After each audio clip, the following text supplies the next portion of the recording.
Hello, everybody. So I'm just popping in real quick because I think I needed to give a little bit of an explanation. I really feel bad. Your girl is technologically challenged as much as I'm trying not to be, as much as I'm trying to keep myself tech savvy and learn, right? It's quite evident, especially in our first episode, whereby we had some technical difficulties. So I'm just letting you guys know I decided to keep this recording, which I'm super excited about. I think you can actually hear it in my voice as I do this episode because I was very excited to sit down with this guest. But I realized in all my excitement, there were a couple of mispronunciations. So I really, really need to give a warning and an apology that instead of saying MSF, which is Médecins Sans Frontières, which is Doctors Without Borders, I said MSC. So I do apologize. And once again, you know how it is on the Life Love Everything podcast. We keep it real. So I thought I was going to edit out the mispronunciation, edit out the noises in the background and stuff like that. But we're not doing that, guys, because, like I said, when we started off this podcast, this is real life happening in real time. So you're going to hear kids in the background, mommy is stopping to talk to the kids, and that is just the nature of how real life goes. But I know you guys are going to enjoy this episode as much as I did. I loved recording it. I loved how open and transparent my guest was, and I know you guys are going to enjoy it. I can't wait to see your comments and to hear your feedback on it. But with that being said, let's get the episode started.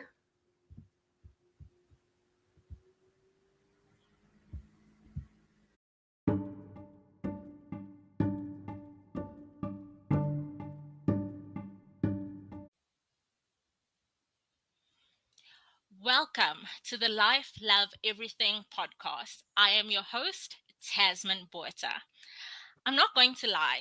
The older I get, the more excited I am about meeting women that look just like me and are doing the damn thing. Quite recently, surprisingly so, I've come to realize that as a young colored girl, there were not many women that looked like me while I was growing up, who were successful and were in the limelight. Even in my personal life, there really were hardly any. And so I'm realizing as I do this podcast, I want to use it as a platform to showcase to little girls that look just like me that there's so much more out there for us. So much more. And that's one of the reasons why I'm so excited about today's episode. And you might hear that I'm fangirling once again. I think this is going to be the new version of the podcast because this podcast is allowing me to interview people that I don't think I would have necessarily come across in ordinary life had it not been for the circumstances. So I'm so excited and I'm so happy for you to get to know my guest today, who is Kristal Duncan-Williams. Kristal is currently the Chief Executive Assistant at the Mandela Rhodes Foundation and a full-time working mom of two busy feisty toddlers. Previously, Kristal led Youth Capital, an advocacy campaign tackling youth unemployment.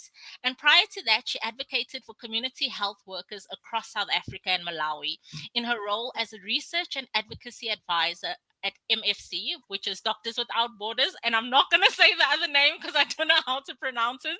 So do forgive me, guys, but we know them as MFC or Doctors Without Borders. Kristal currently serves as a board member at the Center for Social Development in Africa at the University of Johannesburg, as well as treasurer and steering committee member for the Budget Justin Coalition.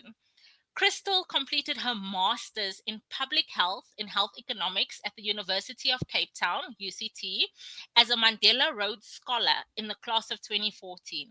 Her honors degree in human genetics was also completed at UCT. Kristal believes strongly that education, health, and employment are the key building blocks for a successful and thriving society, and desires to unlock the power of future generations to create a more sustainable future. I don't know if that intro just doesn't do it for you guys. Let's hear from the lady herself. Welcome, Kristal. Hello, and hello to everybody listening today. I'm really excited to be here. I think I have sort of been following the journey of Preemie Connect and of Tamsin for a while, and we've tried to connect a few times. My two preemies were born in the height of COVID, 2020 and 2021. My two little preemie warriors. And so, I've been following from a distance, and I'm also really excited for this conversation today because of just the point I am in my life and just the decisions I've taken in the last year or so, and how different I feel as a mom, a working mom now, as opposed to just an ambitious colored girl that I was, 10 years ago, and 20 years ago with ambitions to cure cancer and all the other weird and wonderful dreams I had for myself. So I'm in a reflective space. I turn 40 in a couple months' time. And so talking to you today couldn't be better timed. I think so too. I think the stars have aligned. As Kristal said, we have tried to have a conversation, and at that time it was in relation to our preemie journeys. But as the listeners have come to learn, a lot of what I'm doing, some way, somehow, prematurity always comes into the mix some way, somehow. And I feel like it's actually the pathway that has opened to many, many fantastic things happening. So I think because we are on the topic of prematurity, do you want to tell us a bit about your preemie journey? And then maybe we'll take it back to where you started with your career, because that is quite an impressive resume. And yeah, well done on all that you have achieved. Really, really. I think not often enough. Hi to the little one in the back. The little one in the background obviously needs the toilet right now, but luckily there's a granny on hand. You can go to Gaga's house and use Gaga's toilet. Okay. Sorry, mom life. Yeah. Yeah. You know how we do it here on Life Love Everything, real life happening in real time. Yeah, so you want to tell us a bit about your motherhood journey? And look, perfect timing, the little kid coming in while we're about to dive into the motherhood journey. Sure. So my husband and I were together for years before we got engaged, and we always knew that we wanted to start having kids sort of immediately. We'd both been working and studying simultaneously for a lot of our dating life, and so we kind of put off getting married to finish our studies. So we got married in December 2019. We were probably one of the last weddings before COVID, and fell pregnant basically immediately. We're pregnant by the end of Jan, which, is such a blessing, and had this vision for what my pregnancy was going to be like. First baby, I have a very close family. Like my mom lives 5 minutes down the road, my sister in 5 minutes the other direction, my brother, all very close together. Second grandchild for my parents. And as I was about to go for my 13-week scan, lockdown hit. I was literally 12 weeks pregnant when my office started shutting down. And obviously at the time, this was sort of towards the end of March, none of us really knew. We thought, a couple months, we'll be back in office. A couple of weeks, we'll be back in office, only a couple of months. And suddenly pregnancy looked very different. And so it was a very scary time. And I know anybody listening who was pregnant during that time can resonate, especially when it's your first as well, and very lonely, right? Couldn't see anyone. My mom couldn't watch my bump grow for the longest time, and we were in that hard lockdown and you couldn't leave your house. But through all of that, completely normal pregnancy, no issues whatsoever. And then at 31 and a half weeks, on a stormy, rainy night in Cape Town, a long weekend, I rolled over in bed at like 5 a.m. and my water just broke. And I was absolutely terrified because I was like, it's too early. This baby's not supposed to come now. My husband, obviously in a panic, hadn't packed anything yet, because who packs their bags at 31 weeks if you've had a completely normal pregnancy without issues? And we just literally grabbed cell phone chargers and rushed to the hospital. I've never been so, and luckily the hospital's 5 minutes away. Luckily to be privileged enough to have private healthcare.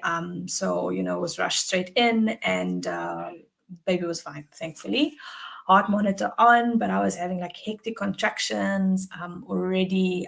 Basically, like all of my placental liquid was gone. All the amniotic fluid was basically done. My stomach was like, whoop. And they had to obviously call the doctor in. It was a long weekend, so my GP wasn't even on call. They had to come explain to me what was going to happen. Baby was breached, so it had to be a C-section. To this day, they still don't know what actually happened. They think at the beginning of an infection in my amniotic fluid. But there was no signs of infection when Koa, my daughter, was born. So now it was COVID. So everybody's treating us like we have a plague, and like my husband and I are there, and everybody's wearing masks until our test results come back. We are told that baby's born this early, could easily be in the NICU for up to 8 weeks. Like, that's a really long time. And so fast forwarding a little bit, I couldn't see my daughter. So she was born at like 10 in the morning on Women's Day. Sure. And I only got to see her sort of the following afternoon by like 3 or 4 o'clock, because we had to wait for the test results to come out. You have to be having a C-section. They have to get rid of the catheter, and you have to be able to walk and everything before you can walk to the NICU to see her. Both her and my son were only on CPAP for like a day, which was like a day and a half, which was incredible for them being so preemie. But yeah, having a preemie baby in COVID was terrifying, So as any other preemie mom can relate, it's 2 steps forward, 1 step back. But then you add to that the fact that you can't visit. My husbands were actually barred from visiting in the private hospital I was in. But my husband sort of just basically cried at the nurse's station, and they said, okay, you can come once a week. But on the days he went, I wasn't allowed to go. And he couldn't hold my daughter or anything. He could just kind of like put his hand like on the glass. So that was really hard. The first time we were all together as a family, she came home at 4.5 weeks, which was surprising to everyone that she was so strong. And that's the first time we were all together as a family. So that was really hard. And then coming home, and it's COVID, so you don't want anybody to come to our house. Like I used to chat to my sister through the window on the stoop. She would like come talk to me with takeaway coffee so that we could like see each other. So yeah, all of that was really hard and difficult. And then the upside of COVID was at 5 months, I went back to working full time. I am a working mom. I am not designed to be a stay-at-home mom. I love my work, and I do work that I feel is important. And so I do love that. Obviously hard to go back to work, but I work from home completely still. So my office was still closed. And so that was like a real blessing at 5 months. And then at 8 months, my breast milk seemed to be disappearing. And we were like, what's happening? And somebody joked, haha, maybe you're pregnant. I'm like, no, surely not. Turns out I was.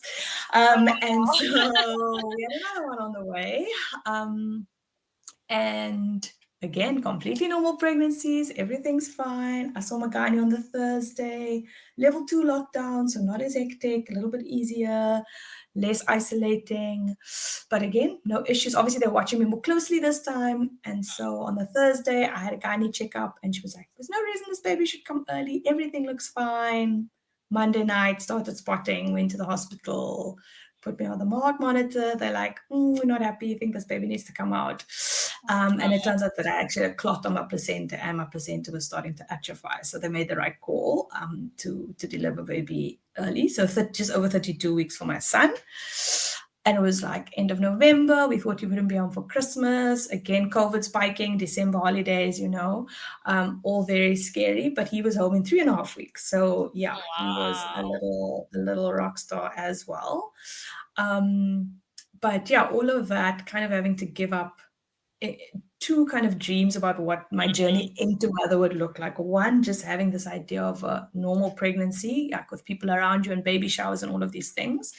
I was lucky with my son that I was able to have like a small little get together by that stage, but not for my daughter. And then, 2, having these 2 preemie baby experiences and knowing that I'm not going to have more kids, so I'm never going to have that photo where when people have that, they have the scrub cap on and their baby's on their chest and the husband's head is like there. I don't have that photo. And I'm like, to people who aren't moms, it might seem silly, but I'm sure a lot of moms listening get what I'm saying. It's sort of, I still have grief about, not being able to roll over in the hospital bed and like latch my baby immediately. My kids were both over 2 weeks old before I got to even try to breastfeed them. And so my entry into breastfeeding was pumping like 8 times a day, waking up in the night to express milk. And like, having bags and bags of frozen milk in the freezer to go take to the hospital, so that they could be tube fed. And so, yeah, I know any other preemie moms like hard relate to everything I'm saying. But they made it out of it, and we made it out of it somehow, and not the journey we would have thought. But thankful that both of them don't seem to have any long-lasting impact, from being so prim. Even chest-wise, they're not very chesty kids.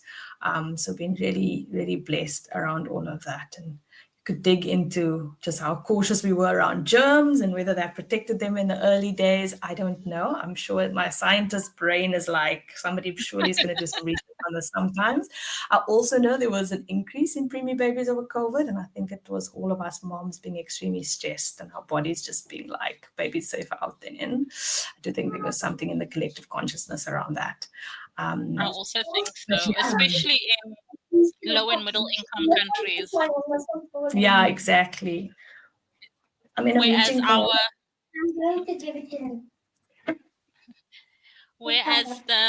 I see with the first world countries, their preemie rates dropped, and I definitely feel because they had so much more, their government was more supportive of them, whereas with us, everybody went into complete panic.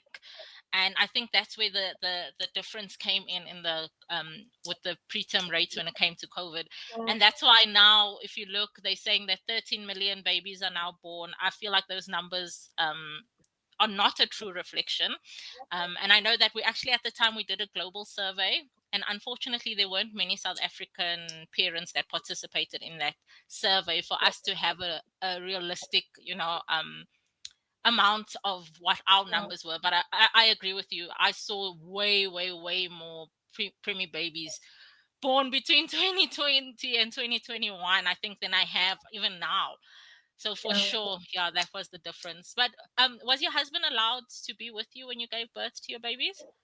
Yeah, so with my daughter, he had to stay with me. So, I mean, postpartum hormones, the stress of the birth, and then having your husband like in your face for 3 days. By the time my son came around, when my son was born, he could go in and out. So then he was literally like my son, it was like 1:30 in the morning. By the time we got like 1:00 after 1, by the time we got to the hospital, he was born like at 4, somewhere around there. And by 6:00 the next morning, my husband was like, I was out of theater. He's like, I can go, right? Because I want to be there if Koa wakes up and like explain to her. I was like, you can go, buddy. Please go. It's fine. Because with Koa, we weren't planned. So then, we were both in the hospital. We had packed nothing. Our mothers, like my mom-in-law lives on the premises with us, and my mom, obviously, as I said, down the road. The two moms had to come into our house, like try to pack a bag, leave it at security for us. Then my husband had to go down to security and get it. Then I had to get a breast pump from somebody. And then they like scold us out because we're not supposed to be bringing so much stuff in. And we're like, but what must we do? Yeah. Yeah. So it was really hectic. But my husband missed like all the big scans. So even with my son, there were peaks in COVID around the time when I was having kind of the gender reveal scan or the sex reveal scan. And yeah, I think with Koa, he came to the first scan, my daughter, and that was it. He never saw any other scans. And with my son, like some at the beginning and some at the end. But yeah, anyway, Sure. and yeah, they are running behind me, giving the dogs biscuits.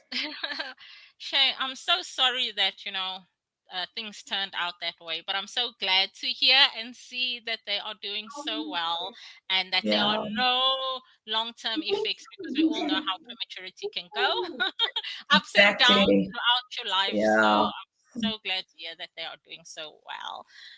Well, Thank you. I remember when I was in high school that I actually didn't know how to go about choosing subjects for what I wanted to be. There was nobody that we could also ask, there were nobody that looked like us, so we didn't have access. I think access, that's where it comes from. We didn't have access. And so I had an idea in my mind. I want to be a psychologist. Not having a clue what subjects you need to be a psychologist.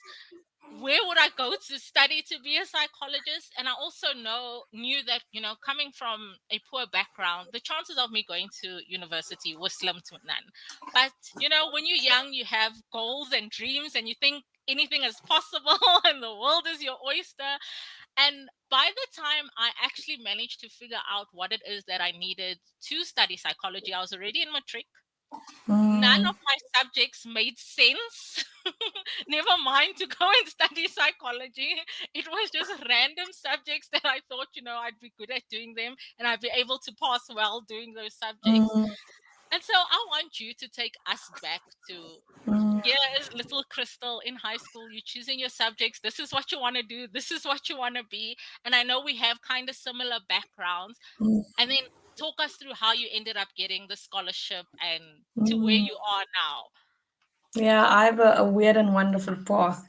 And I can so resonate with what you're saying around, I have two parents, they're still married. They're going to be married for 40 years in a couple of weeks' time. That is another thing we also don't see or hear very often in our community as well. Yeah, long-term, exactly. Successful, happy marriages. Yeah, exactly. They don't just tolerate each other, I promise. Yes. So congratulations to mom and dad, because that is a massive achievement. And by the way, congratulations to you that just celebrated an anniversary not so long ago. Thank you. Yeah, 5 years, 2 babies. My husband's starting a business. We did a lot in that time. COVID, global pandemic, many wars, Trump. Anyway, lots of things. Yeah.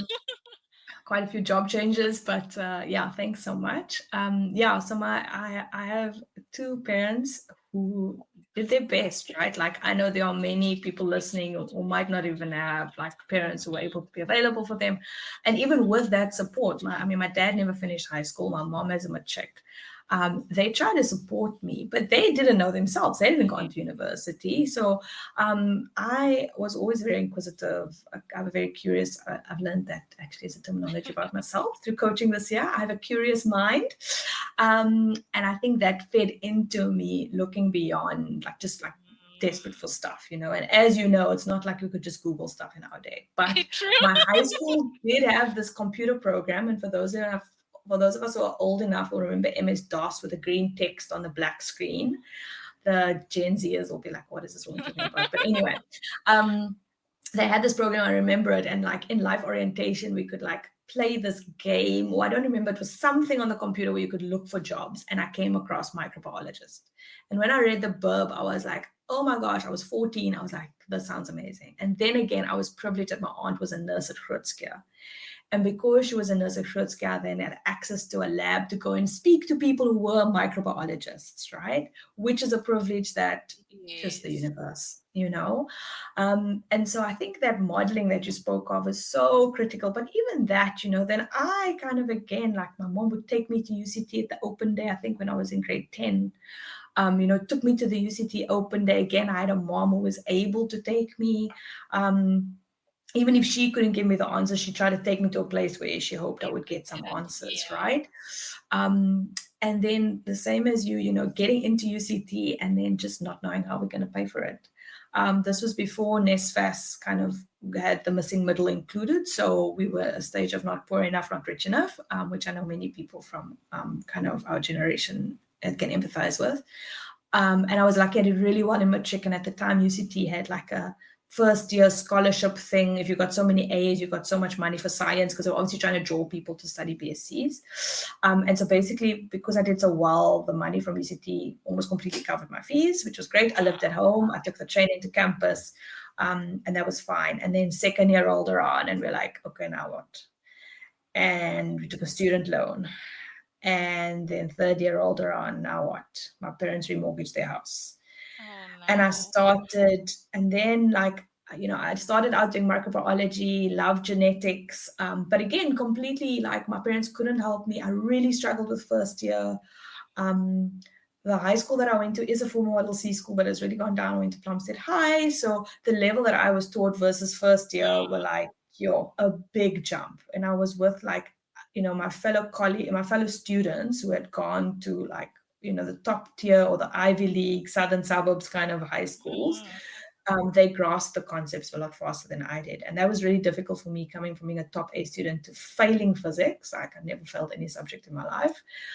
Even when I rewrote it, I failed it. and just getting by with the other subjects. So that was really hard and a big adjustment. And I think important for this conversation around modeling and who do we ask for support when nobody that is in our community and nobody in our homes has done this before, and how much harder it is to figure it out on your own when you don't feel like there's anybody that looks like you and understands your life that you can speak to. So that was all just hard, and I just got through it because I'm like grin and bear it, big girl panties and carry on. And not to undermine the fact that through all of it, even though my parents didn't have the information, they were there, right? And I think having caregivers that are invested is hugely important. And then I got to my honors year. My mother sat me down and she was like, I know you want to do honors. I know you got into the dream. I wanted to do genetics. I only took 4 people. I got in for honors. And she was like, well, we don't know how we're going to pay for this. So I got part scholarship from National Research Foundation, which would have covered the initial payment you had to make. And she's like, we're just going to pray about it. We're going to pray about it. And I'm just telling you, and we'll see how we go. And literally by the grace of God, my supervisor saw that the National Research Foundation had extra money mid-year and just put my name forward, because apparently the supervisor just nominated people. So I didn't have to apply. I didn't even know she had done it. She only told me that. And I got a full scholarship, which covered all my fees and then some. Oh, wow. So that was, exactly, just really a trusting moment. And I got through honors, and then I sat at home for 6 months. I thought, colored girl with a BSc, always looking for us. It's going to be easy to find a job. Handed in my thesis in October, only started working the 1st of June. Wow. I obviously graduated later, but the minute I had handed in my honors and I had technically I had the degree, I started looking. And again, just didn't know where to look. Nobody to tell me. There was no LinkedIn. The internet was very much starting out. We were still looking in newspapers. PNet was sort of there, but it was very much for financial and more business sector side. There was no the science degrees and I just couldn't find anything. And so that was really hard. And I just sold Avon. I sold Avon. I had honors in genetics and I was selling Avon because I needed to make some money. Luckily, I could still live at home with my parents, but I had no car. If I needed to get anywhere, I have to borrow the car. I needed to put petrol in. So literally I sold muffins and I sold Avon. And I did ads as an extra, talk about peace jobs anyway, hustling hard. And then the police service contacted me because apparently I'd attended a talk at UCT when I was in 3rd year. The forensic lab was looking for scientists, and so I started work. I applied, and obviously being government, I applied in April, but I only started working in June. And so excited to have a job, but it was horrendous. Looking for the SAPs, oh my gosh, it was awful. And so I pretty much knew after the first month that I wasn't going to stay there very long. But again, I just got the job. It took me forever to find work. Where else was I going to go? So I stayed, right?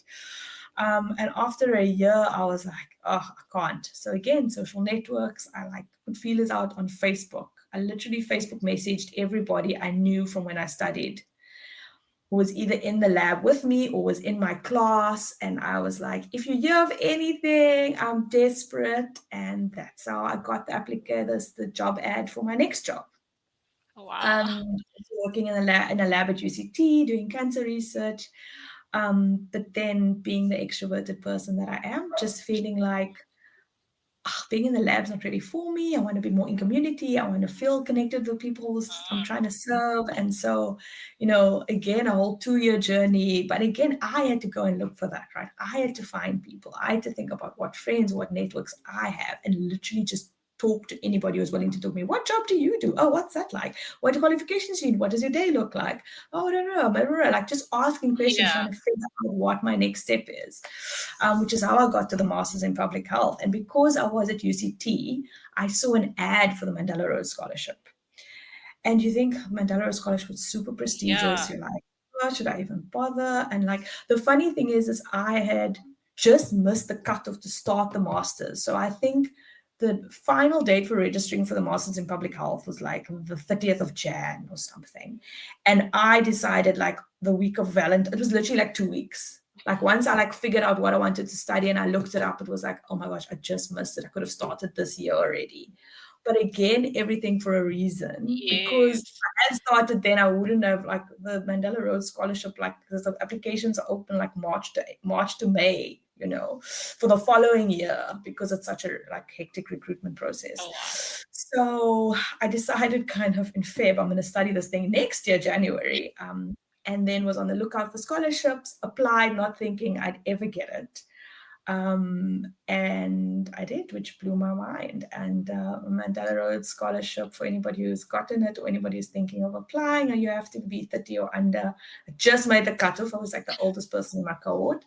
But life-changing. It teaches you to lead and show up in a way that other scholarships are just like, here's the money, and also the network that you get, and the connections that you form with the people, particularly in your year, are just some of the strongest bonds. And that scholarship has fundamentally changed my life, and obviously led me to start this job on the 1st of November. But in between that, as you said, I was with Médecins Sans Frontières, MSF, which again, just me. Very prestigious, I also think. Yeah, but again, on a mailing list, saw this thing come up. They needed an intern. I was like, well, I'm doing my master's, but I was used to working full time. And this master's, it wasn't very intensive contact time, because it was designed to be able to be done part time. If you kind of split it over 3 years, I was doing mine over 2. But so I kind of saw this intern thing, and I checked with the scholars at the scholarship, and they're like, no, so long as you don't work more than X hours a week, you can take a part-time job, it's fine. And so I was like, well, this sounds cool, and it'll give me some work experience, and I'm a little bit bored actually with just studying, because obviously I'm me and I need to keep busy. And I went for the interview, and they're like, at the end of it, they're like, well, to be honest with you, actually overqualified for an intern role, because obviously I'd worked as a researcher, but just in a different field. I was like, I don't care if you want, I don't like, it's not about the money, like, not to be funny, but I have a scholarship, so I'm not here because I'm desperate for, if you're worried about the money, I'm happy with the salary you've stated. I just actually want the experience. And so that was great. And I got to travel all across South Africa and spend some time in Malawi and really do that in-community work that which you really wanted. Yeah, exactly. I think that's so awesome. I want to touch on the fact, because you speak about networking, and I think I've always wondered, and I didn't actually realize until I heard you speaking about networking, about how important it is and the whole purpose of having a network of people. And so, for the little girl or the boy that has just finished matric, and now they're sitting not knowing what is the next step forward, how could they use, because I mean, they have more options than what we had. Like you said, I mean, internet. I have the internet. Internet was something that only rich people had, and you were lucky if you went to a good school that had, computer classes and stuff like that. So, what could they do? I mean, you mentioned the Mandela Rhodes Scholarship, which I think is so awesome, but also not everybody is also, that academically inclined, but because of what we want to do, you need to go to varsity in order to get that. Do you have, how can they use their network, or even their parents' network? Because I think now we're a little bit, like you said, we're the middle. We come from impoverished times, but now we are lucky that we, have these resources now available to us. How would you recommend they use the resources that are available to them? Yeah, so I think firstly, like, as I said, I didn't even though, like, I did use Facebook, as I said, just literally like DMing everybody I studied with, which now I probably would do that on LinkedIn if it was happening to me now, but LinkedIn wasn't invented yet. So I would say to young people, firstly, go to your immediate circle. Maybe there's an aunt or uncle and you're like, you don't even know what they do. Like I said, my aunt was a nurse, and she, like, now you're not even allowed to take people into those labs, because obviously where they diagnose like TB and all kinds of things. But back then you were allowed to like have somebody come and visit. And I went to my July school holidays when I was in grade 10 to go and work shadow there for a week. That was my own thing. It's not like my school asked me to do that. So I think, to say to young people, it can be intimidating, but what's the worst somebody could say? No. Doesn't take anything away from you if somebody says no, they can't help you. But if you didn't ask and you miss out on that opportunity, it could be something that changes your life. So firstly, to start in your immediate circle, your mother, your aunt, your uncle, your neighbor in your neighborhood. Oh, you see, that person's going to work with a hard hat on, but they got a suit on. Maybe they're an engineer. Maybe they were a civil engineer. Ask them a question if you're interested in that. I'm just making some example up. Maybe you want to do something with your hands. You want to be a nail technician because that's a booming industry, right? Let's not, like, as you assume, not everybody is academically inclined. Look, ask around. That person has nice nails. Where did you get your nails? And can I have the person's number? Go and talk to the person, right? Like, for me, if somebody reaches out to me on LinkedIn, a young person, and asks me for advice, like, oh, I see you did public health. How did you get into that? I will never say no. I might be super busy and you might have to remind me and reschedule with me, but I will make the time in between the 2 kids and the full-time job, because I think it's really important to show up for other young people. And so I would hope, and I believe, and I'm an optimist, that there are mostly good people in the world. And so if you reach out to somebody like that cold turkey, again, what's the worst? They miss it. They don't ever respond. It took you 10 minutes, not even. Googling, look on LinkedIn, find people, explain, say, I'm this person, I don't know what to study, or I've got in to study this, or I'm going to this technical college to study this, and I just want to know how to plan so that I can kind of set myself up. Explain what you want, and the worst that can happen is a person doesn't respond. That's, I love that. I love that. As I said, it's nothing wrong with you if a person doesn't respond. But if they do, it could, as I said, change your life. Change your life. Yeah, you're so right. And I wish it's something that I have a high school son now, and it's something that I'm permanently on him about. I'm like, ask questions, and you're in a better position than I was because I have a network of people. What are you interested in? Just tell me something you're interested in, and I will find the person for you to go and job shadow and see what it's all about. Because it's also, you hear about all these prestigious roles. Like, I know when we were growing up, doctor, lawyer, those were the things. There was nothing outside of that. Nobody ever said, hey, do you want to become a plumber? Do you want to become an electrician? And it's something which, to be fair, there's tons of money in being a plumber and an electrician. Tons of money. There's so much money. I've come to realize in this very big age of mine, working with your hands is where the money is at. Like, as much as we need doctors and we need lawyers and all of that, I think those are actually extremely demanding jobs. And I think because I know so many doctors and I've seen firsthand, like, the burnout, the crazy hours that they are working, I'm like to my son, no, there's more to life. Just tell me what that other stuff is that you're interested in. And I think, and the world is rapidly changing. So even me with my master's in public health and health economics, that degree didn't exist when I was doing my undergrad. I'm not even talking about high school. Wow. And to remind people listening that I did go and work for a bit, so it's not like I did it, on undergrad to master's in one go. But when I finished my undergrad in 2006, and the early health economics was like for economists. There wasn't a public health economics. That did not even exist. So, in the space of like a couple of years, new degrees are popping up all the time. The design school at UCT, that wasn't even a thing when I was there. So that's recently been built. So the world of work is changing. What you can study is changing. And so to even that, so again, for listeners, a BSc to a master's in public health, to leading a youth development advocacy campaign, to now working for Mandela Rhodes Foundation. My path is weird and wonderful. And don't think that you're boxed in by what you study, because I think young people also think, if I study this, then I have to go do this. Have those conversations with people, because you will find that, oh, this person studied this, but then they did a short course in this and a short course in that, and they cobbled together this like amazing career and a job that they love. And those things are possible, but only if you have the information, right? And only if you talk to people who have gone before you.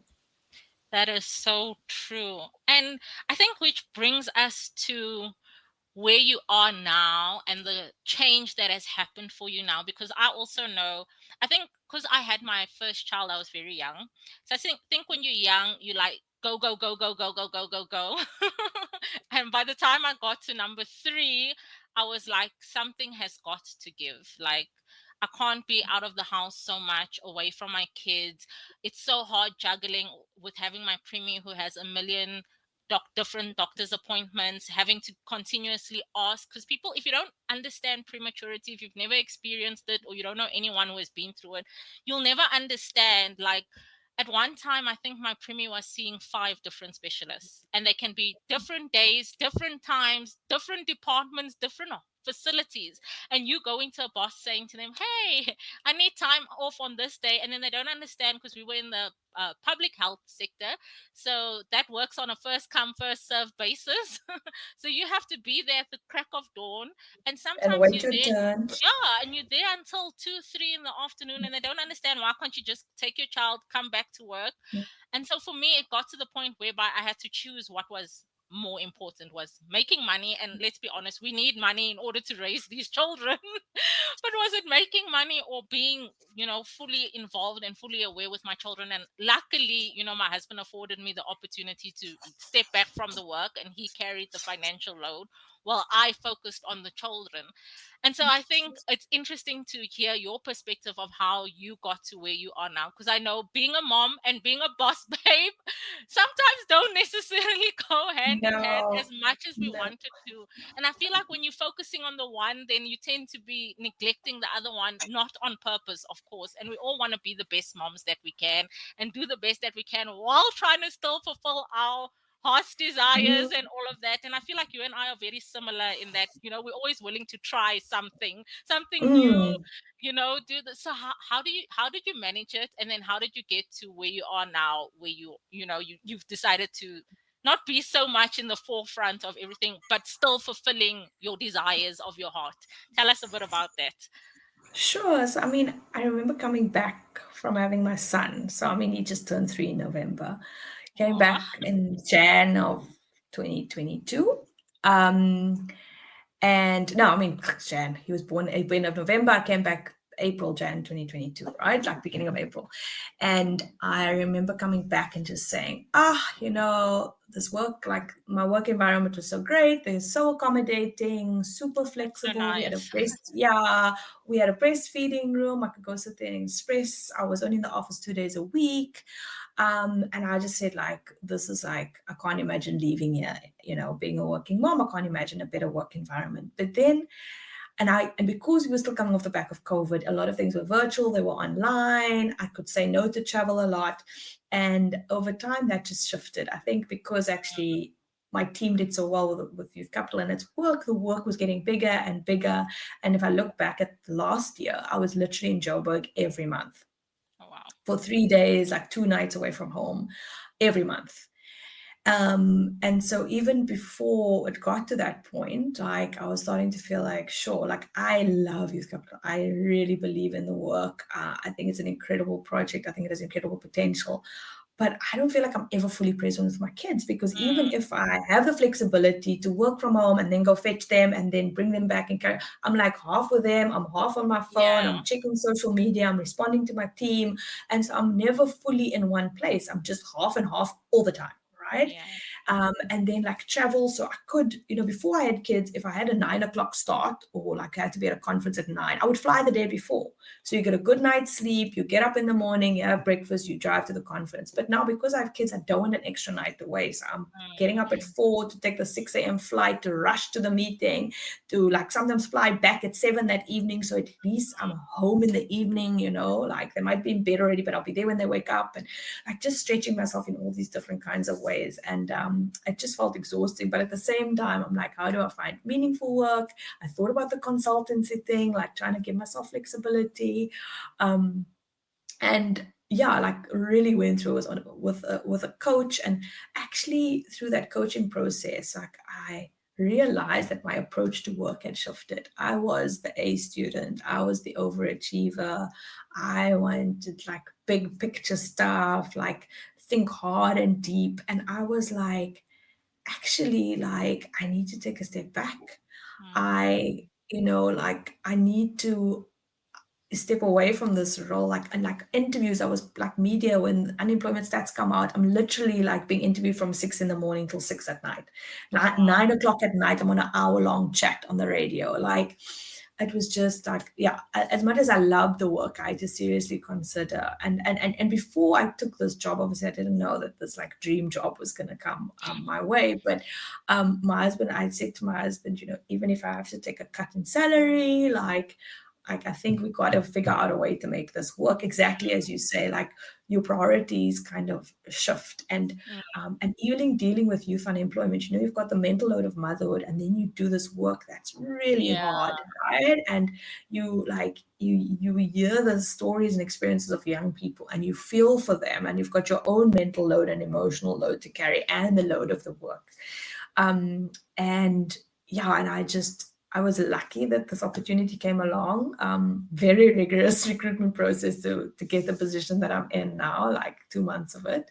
And it has been, and when until you come out of something, you don't fully understand just what a change a different environment can make. And you know, I was on holiday for the whole of December, and I remember sitting with my daughter, my 4-year-old, who talks as much as me, and she's telling me this whole thing.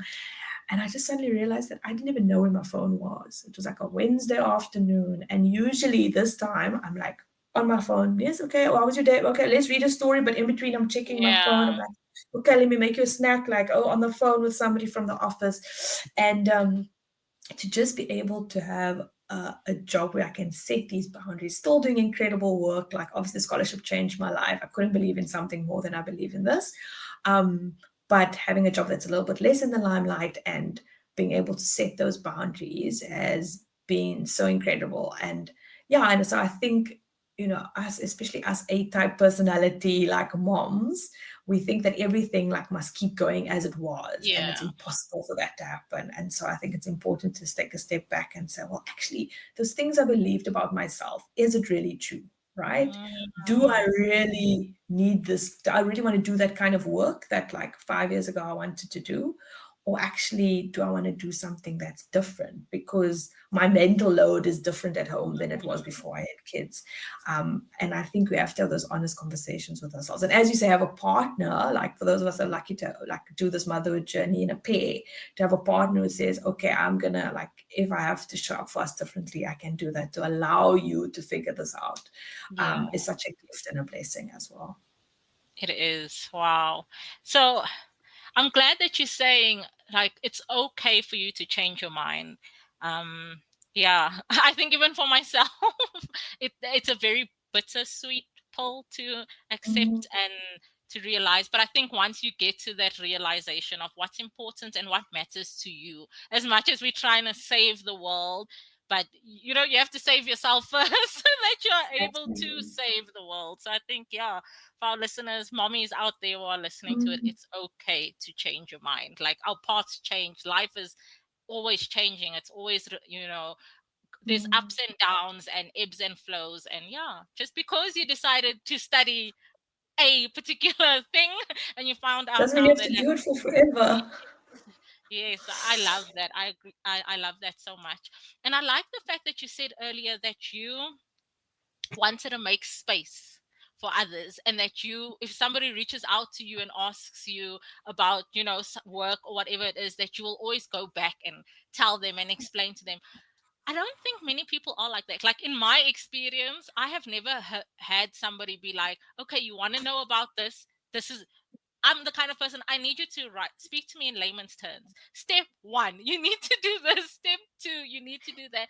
And I feel like, especially with women, I don't know why we are so competitive with each other, where we should be building each other up. But especially in the workplace, you find that people don't want to teach you. They don't want to make space for you. They don't want you to surpass them. And so the fact that you are saying the complete opposite of that, I think, is refreshing. And I don't know, would you have any advice for someone that finds themselves in a place whereby there is no room to grow where they are, or there's a person that's hindering them from growing? Speak to the person that is looking for the opportunity to grow, and then also for the person that doesn't want to, you know, break from that mold of theirs. Like, this is my position, I'm not going anywhere. Kristal, you cannot come in here and take over my position. Like, how do you balance those, and what's the advice you would give to both parties? So I think I've been really blessed in my career throughout all the different career changes, excluding the police because government, let's not talk about that, and micromanagement, but all the other jobs I've had. And most of except for my one boss in the lab who was male, all my other bosses have been and are currently female. Oh, wow. And so to the females listening, like as you say, how do we show up differently? I was modeled, and it was such a moment for me when I left my previous job, because the comments that everybody made in my farewell was how I always brought people along. You know, if I had a meeting, even if it was a government meeting, high level meeting, if I could bring staff with me, I always would. And that's because my bosses always did that for me. And so for me, that was a very natural model. And then I think also the Mandela Rhodes Scholarship and the way of leading, and leading from a place of empathy and humanity and Ubuntu and all of Mandela's kind of principles. So these two things together, I think, kind of made me into the type of manager that I am. And so firstly, a shout out to, you know, all of us. I imagine mostly women listening, but to the men as well. How do you create space around the table? Because you're not going to be there for forever and you don't know everything, right? So like, have a little bit of humility and create space for people, because you would have wanted that when you were in that younger person's position. And for those of you who feel stuck, I think, again, come from a place of empathy and understanding, even if you have encountered and can be difficult because you feel like you have to go in there with this like aggressive attitude. But sometimes people just don't know how, because they haven't been shown, you know, like I'm saying, like modeling how to figure out what to study, where to look, what to do, how to find a scholarship, modeling how to manage in a different way. So I think if you just have a conversation from a point of humanity and understanding, you might be surprised by the outcome. And that's all that I can offer. I guess I can't, unfortunately, wave a magic wand and create empathetic leadership across the world, because I wish I could. Understanding of the mental load, understanding of what it means to be a working mom.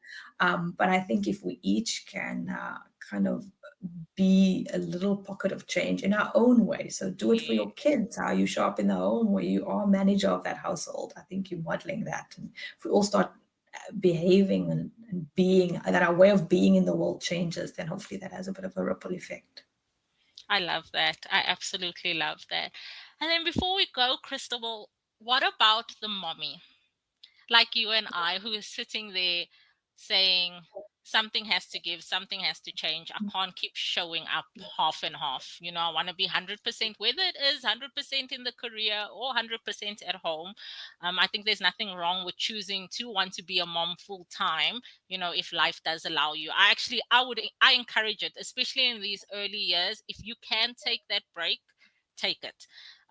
Because nothing and no one's going to be able to get back that time, you know, being there, even when your child is sick. Yeah, being there when your child is sick, being able to fully be present with them, rubbing their back, even if when you knee deep in it, in the puke and the runny tummies, it's not glamorous.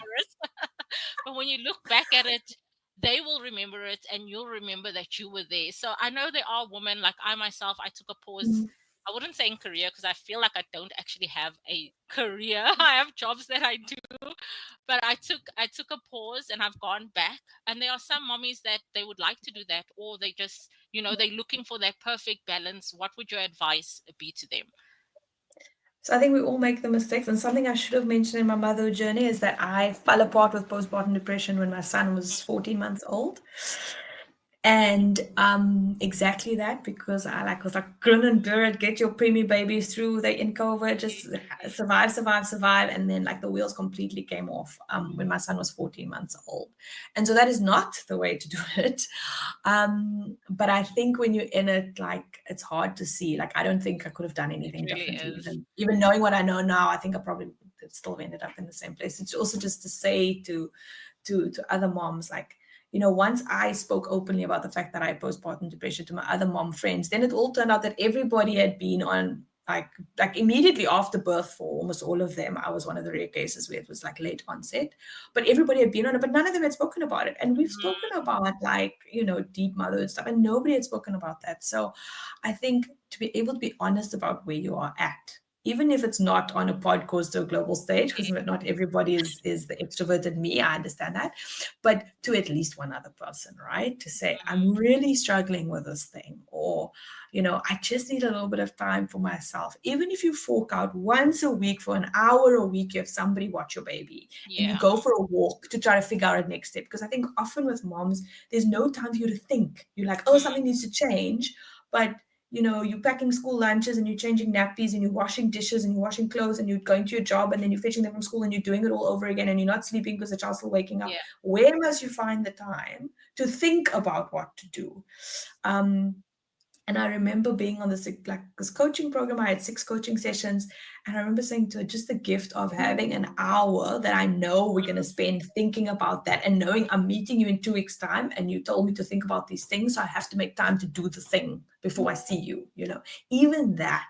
So to the moms, I know not everybody, like I was part of my package at my old job, and not everybody has that privilege, but you can create it for yourself. You can say, an hour a week, I'm going to ask somebody to watch my child, and I'm going to go for a walk, or I'm going to go for a drive, or I'm going to go sit somewhere. I'm going to drop my child next door and I'm going to sit in the house by myself, whatever it is, right?